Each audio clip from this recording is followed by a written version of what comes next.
I never imagined I'd hear a banshee's wail echoing through the forest until the day Patricia Hendress, our HOA president from Brookside Creek Estates, came screaming up our mountain driveway like a woman on a mission from hell. Our cabin sits tucked deep in the pines, 2 hours away from the manicured lawns and petty rule enforcement of the suburbs. My wife, Sarah, and I bought it as a weekend retreat.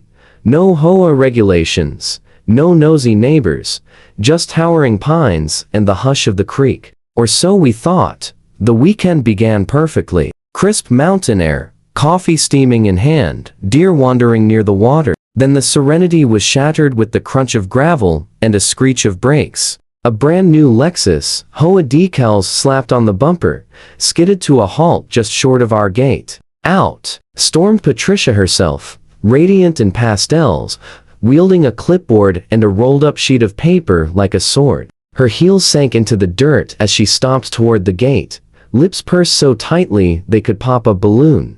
"You can't be here," she shrieked. "This property violates multiple HOA codes, and I am here to inspect it personally." I stepped onto the porch, a beer in hand, incredulous. "Patricia, this is private land." "No, HOA has authority here." She jabbed her clipboard toward me. "Brookside regulations follow property owners everywhere. Clause 173 on extended occupancy. You think Brookside rules apply 40 meters up the mountain? Really?" I interrupted. Sarah appeared from around the corner, still in her flannel pajamas, one eyebrow raised. "I'm authorized to seize any documents or materials relating to code violations," Patricia declared, now red-faced. "If you do not comply, legal action will follow." I laughed. "You're not law enforcement. You weren't invited. You're trespassing."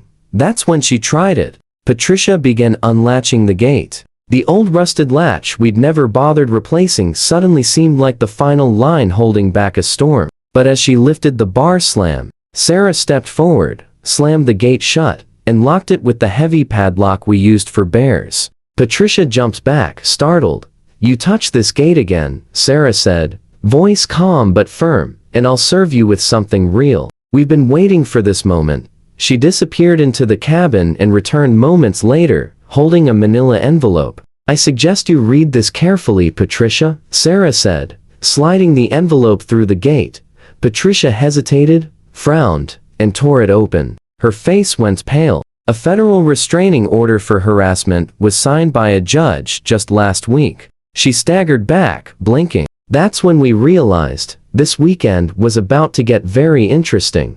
Patricia stared at the order as it had personally insulted her. Her mouth opened and closed several times before any sound emerged. This is outrageous. A federal judge for me? On what grounds?" Sarah crossed her arms. "Because you've been stalking us, showing up unannounced, filing false complaints, and threatening our property over aesthetic violations. You followed us to the mountains, Patricia. That's not leadership, it's obsession." Patricia tried to laugh, but it came out high-pitched and jagged. "This won't stand. I'm the HOA president. You can't serve me like some criminal." "You're not under arrest," I said. "Yet. That paper just says stay off our property, stop filing fake citations, and stop harassing my wife."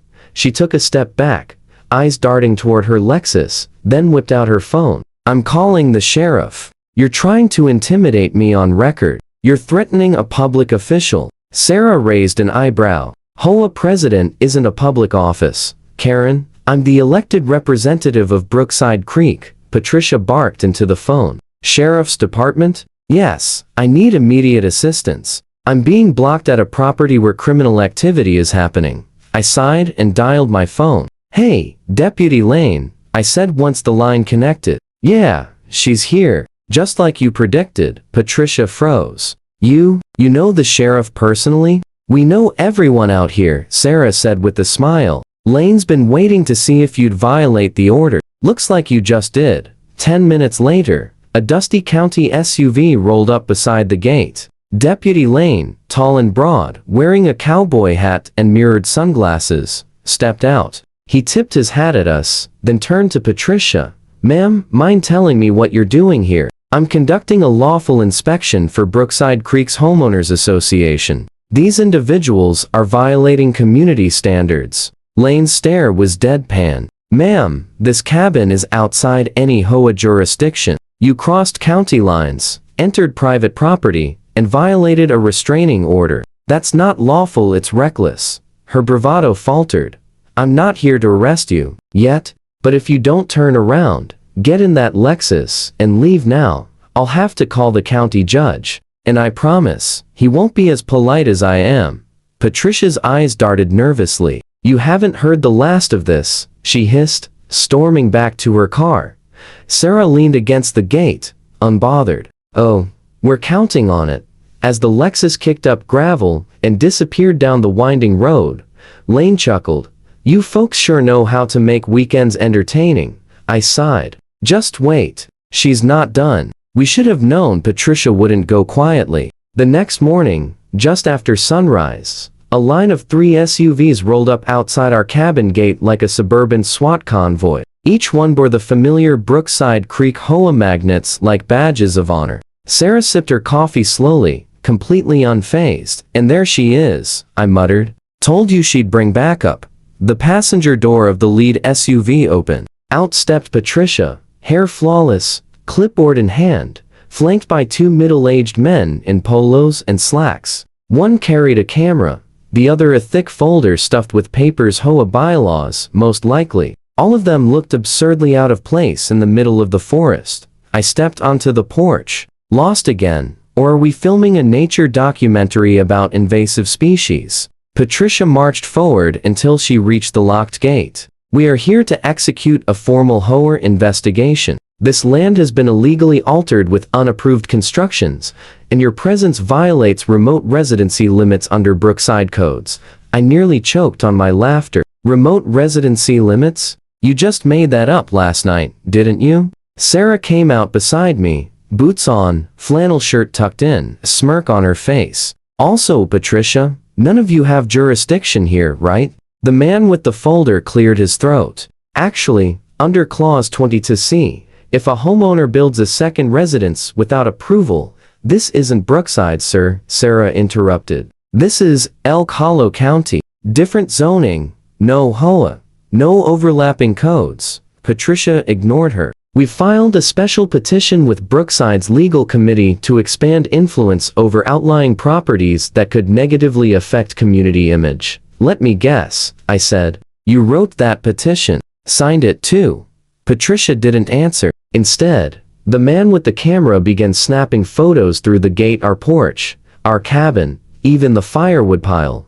That was the last straw. Sarah pulled out her phone again. Lane. Yeah, it's us. She's back, and she brought friends. No, they haven't crossed the gate yet, but they're photographing the property without consent. Patricia's confident smile faltered as she realized who Sarah was. Calling, your petty cabin won't stand in the way of order and regulation, she barked, trying to drown us out.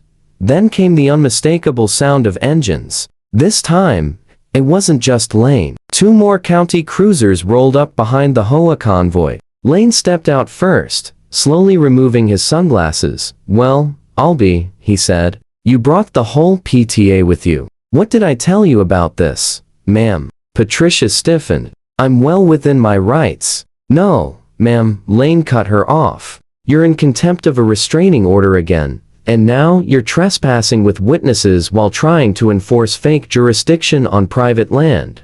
Sarah smirked at me. Want to bet she's about to get cuffed? Patricia froze as Lane walked slowly to the gate, hands resting on his belt. The camera guy lowered his lens. The man with the folder cleared his throat nervously. Nobody move. Ma'am, Lane said. You were warned yesterday. This is no longer just a misunderstanding. You came back, brought reinforcements, ignored a court order, and now have someone photographing private property through a locked gate.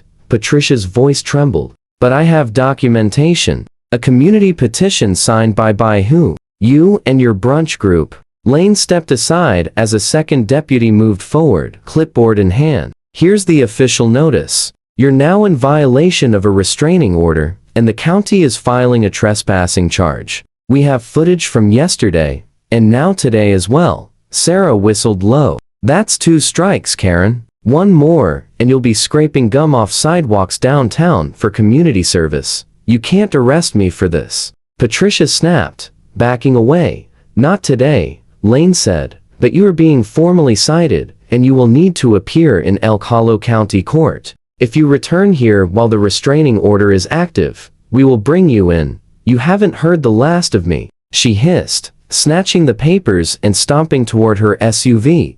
Hopefully. We have, Sarah muttered under her breath. The camera guy and folder man exchanged looks, then quietly followed Patricia back to the SUVs without another word. Within minutes, the entire HOA convoy had turned around and vanished into the trees, tailpipes trailing dust. Lane tipped his hat toward us. I'll file the paperwork, but if she shows again, just give me a ring.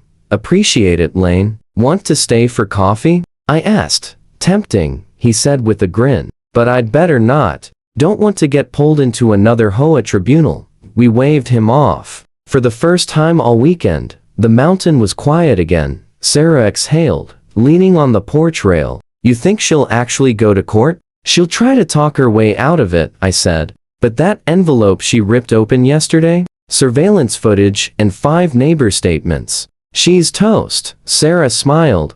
Good. Maybe now she'll stick to harassing untrimmed hedges instead of people. We spent the rest of the weekend by the fire pit. No HOA honking outside. No clipboard-wielding invaders sneaking through the trees. Just wind, birdsong, and the occasional crackle of logs burning. Sunday night, we packed up the truck, locking the cabin behind us. Sarah turned to me as we drove down the trail. So, want to build a gazebo next weekend? I grinned. Only if we stain it red. HOA hates red. Deal, she said. And just like that, the mountain reclaimed its peace. No rules. No Karens, just us. If you enjoyed watching HOA Karen get a reality check at our cabin gates, hit that like button to keep the nonsense locked out. Subscribe for more real-life throwdowns where common sense wins, mountain style, and leave a comment. What would you do if your HOA showed up in the woods with a clipboard and zero jurisdiction?